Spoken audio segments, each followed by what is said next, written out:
Porque o governo federal e seus aliados subiram um tom e acabaram reagindo às críticas feitas por Elon Musk ao judiciário do país.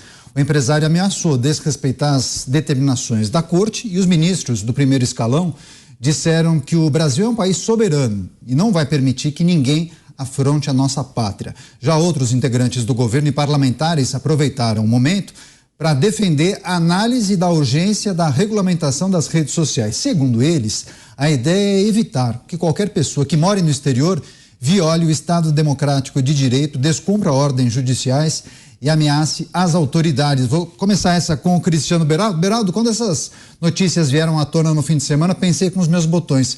Segunda-feira, vários parlamentares vão falar da necessidade de acelerar o debate sobre regulação das redes. Previsível, dito e feito, o que a gente pode esperar?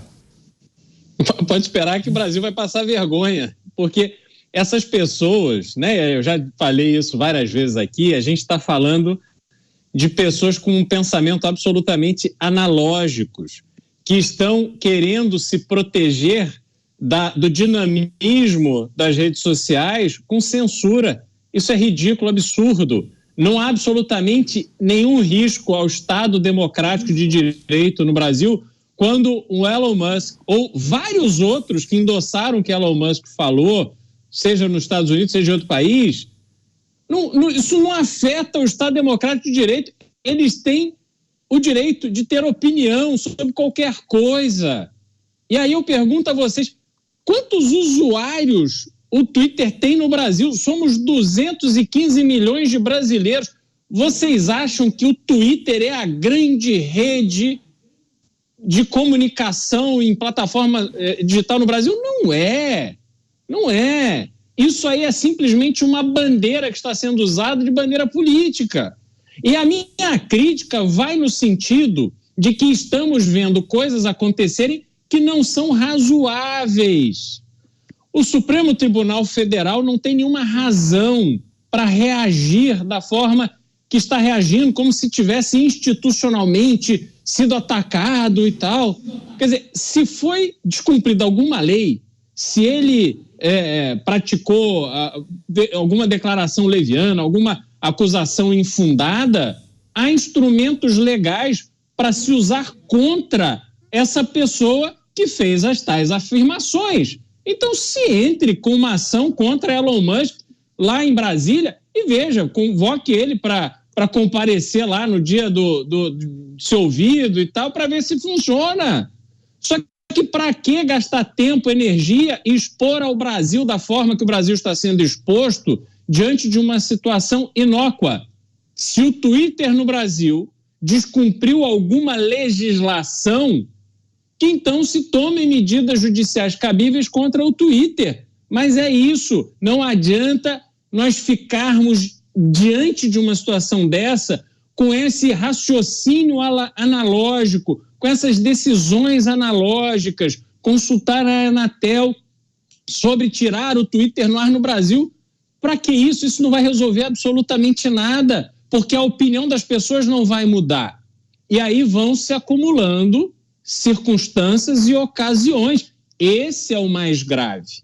Esse momento da história que está sendo escrito com uma tinta feia, com uma tinta pesada, que não vai ser apagada nunca mais. E aí a gente precisa olhar que o tempo vai corrigir essas coisas, e quando ele corrigir essas coisas, ele vai corrigir também o posicionamento das autoridades que estão adotando esse tipo de comportamento agora, que vai contra a liberdade de expressão.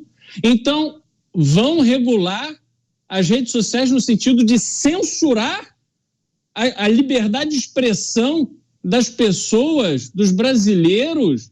Que é isso?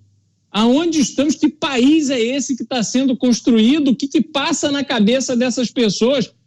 É óbvio, não será agora, não será ano que vem, pode demorar um pouquinho, mas é óbvio que isso não se sustenta, e quando houver a reversão desse processo, ele vai ser muito duro nessas pessoas que agora estão se recusando a enxergar algo óbvio.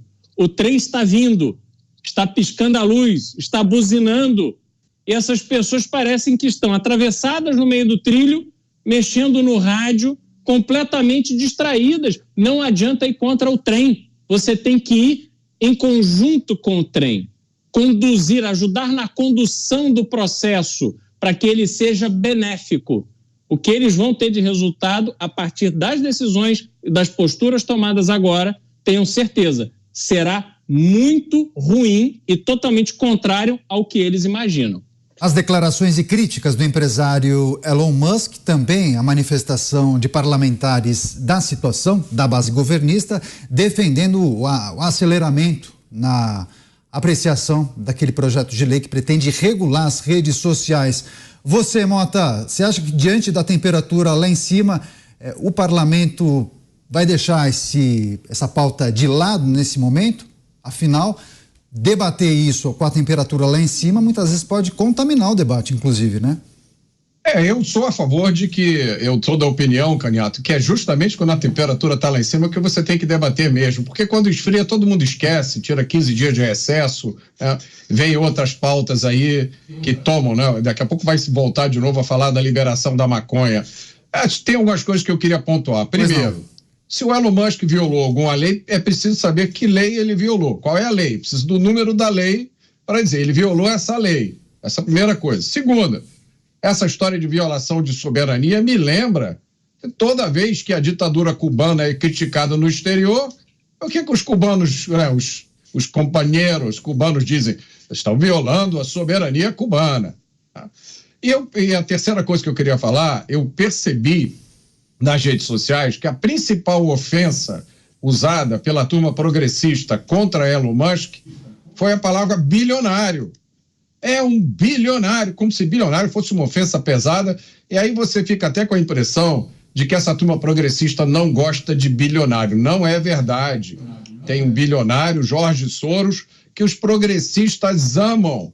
Jorge Soros financia inúmeros movimentos radicais, inclusive que trabalha com essas novas noções de direito, pelo mundo inteiro, inclusive aqui no Brasil, né? A esquerda também gosta daquela turma das empreiteiras, a turma dos bois. Agora, bilionário que defende liberdade, bilionário que é contra a censura, o que é isso, companheiro? Porque aí você está pisando duplamente no calo dos progressistas, porque o progressismo, na sua essência, é a ideologia do ressentimento, da inveja, do rancor, né? Eu sempre digo, não é que o progressista queira o que você tem. O progressista quer que você não tenha. Essa é a questão dele, né? Então você imagina a amargura do sujeito progressista com bonezinho do MST, camiseta do sindicato, planejando a próxima greve, ele dá de cara com um bilionário, um sujeito fantástico que criou inúmeros negócios de ponta. Ele verdadeiramente está mudando a cara desse mundo. E aí vem defender liberdade de expressão, é muita ousadia. Você, Zé Maria, os parlamentares defendendo a regulação das redes, inclusive, muitos queriam que Arthur Lira pautasse o PL das fake news. Alguma chance disso acontecer? Sim, é uma chance, sim. Arthur Lira foi obrigado, por pressão das plataformas digitais, né? E uma aposta que elas fizeram e ganharam do Congresso Nacional. E aí houve o recuo, né? É um projeto grande demais, pesado demais, que dá origem a essas defesas aí de que o projeto é censura, não sei o quê. O projeto entrou na história de pagar pelos direitos autorais, entrou em vários setores que acabou tornando o projeto um gigante. Para mim, a regulamentação é assim, olha, você tem um perfil, tem que ter o CPF. Olha, dono da plataforma, são seus clientes. Quem são os seus clientes? Esses aqui. Você tem que identificar um a um. Tem um perfil? Tem outro CPF. Pronto. Esta é uma definição mínima. Não vou usar o termo regulamentação, porque tem gente que detesta esse nome, regulamentação. Então, uma definição de que o dono da plataforma, né, o dono da empresa, da lojinha, do supermercado, tem que ter uma identificação. Pronto. Acabou. E aí tem a responsabilização. Assino totalmente o que diz aqui o Beraldo. Quer dizer, e em parte o que diz o Mota, se o Musk infringiu uma lei brasileira, vamos investigar. Manda para o inquérito está fazendo isso. Se chegar lá na frente, é o inquérito. não mandou prender, não mandou censurar, não mandou nada. É um inquérito. E o inquérito fala, não, infringiu esta lei aqui. Pronto. Não infringiu nada, não. O Ministério Público não vai denunciar. Está na fase de inquérito. É isso mesmo. Todos têm esse direito. Não só o Supremo, mas eu quero ter esse direito. Eu quero ter o direito de que, se alguém me atacar, falar mal de mim, ou da minha família, ou dos meus amigos, ou da empresa que eu trabalho, numa mídia social, ou não sei o quê, eu quero ter o direito de saber quem falou e levar a pessoa às barras dos tribunais. É isso. É simples assim. Nunca houve censura, não há censura em cobrar a responsabilidade. Censura em impedir que a pessoa fale. E o Elon Musk falou, tá, tem o direito de falar. E com relação a essa história, que intromissão no Brasil. Não, quando é um Estado falando de outro país, ou um chefe de Estado, aí sim, é uma agressão à soberania, de um presidente falando de outro país. Agora, um cidadão falar de um país, ou fazer críticas, ou mesmo atacar setores de um país, não é essa história de atacar a soberania. É apenas a opinião. Soberania é quando é um Estado contra outro Estado, uma interferência de um Estado no outro Estado. Mas o mundo global, que se imaginava essa aldeia global, né, ela se firmou através das plataformas digitais. O Brasil terá grandes dificuldades se houver uma decisão de impedir que o Twitter funcione aqui no Brasil, porque existem meios de burlar isso e ele vai continuar existindo, porque hoje a tecnologia permite. Então isso tudo é besteira. O que há de tudo nisso aí? Ele falou e que assuma as consequências. Sabe por quê? Todo mundo sabe quem falou. Se fosse um anônimo da internet que tem 1000 perfis, ninguém saberia a quem recorrer. O Mota quer fazer um complemento em cima disso que disse o Zé Maria, né, Mota? Depois eu passo para o Beraldo. Quero sim. Eu discordo de tantas coisas que o Zé falou que eu vou ter que escolher aqui o que eu vou comentar para não tomar todo o tempo do programa. Vamos, primeiro, Zé, deixa eu explicar para você. O inquérito é para quem comete um crime. Não, só se instaura para quem comete crime é punição. O inquérito é para ver se há um crime. Isso não é questão de investigar. Opinião. É a parte inicial. Isso é o Código de Processo Penal, Zé, não é a sua opinião. Isso, CPP. Depois que você recebe um troço chamado notícia de crime, é que se instaura o inquérito. Você não instaura o inquérito para verificar se o cara cometeu um crime, entendeu? Essa é a primeira coisa. Segunda coisa, regulamentação é regulamentação, mesmo que você não queira usar esse nome. Eu vou voltar ao exemplo que você deu, que é maravilhoso, do botequim. Você, quando entra no botequim hoje, pedem o seu CPF? Ou no restaurante? Alguém pede para você se identificar? Se você for pagar, sim, identifica. Não.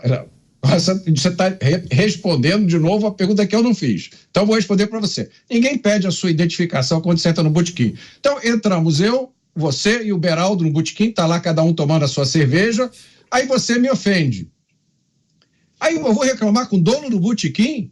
Eu quero saber quem é aquele consumidor ali, porque ele me ofendeu. Então você vai processar o dono do botequim porque o botequim não pediu a sua autorização. Por que você acha isso tão absurdo? Não tem sentido nenhum isso. Como assim, Zé? É um grandíssimo absurdo. Quem falou, quem proferiu a ofensa é que tem que ser responsabilizado, não o dono do bar. Gente, que mundo vocês vivem?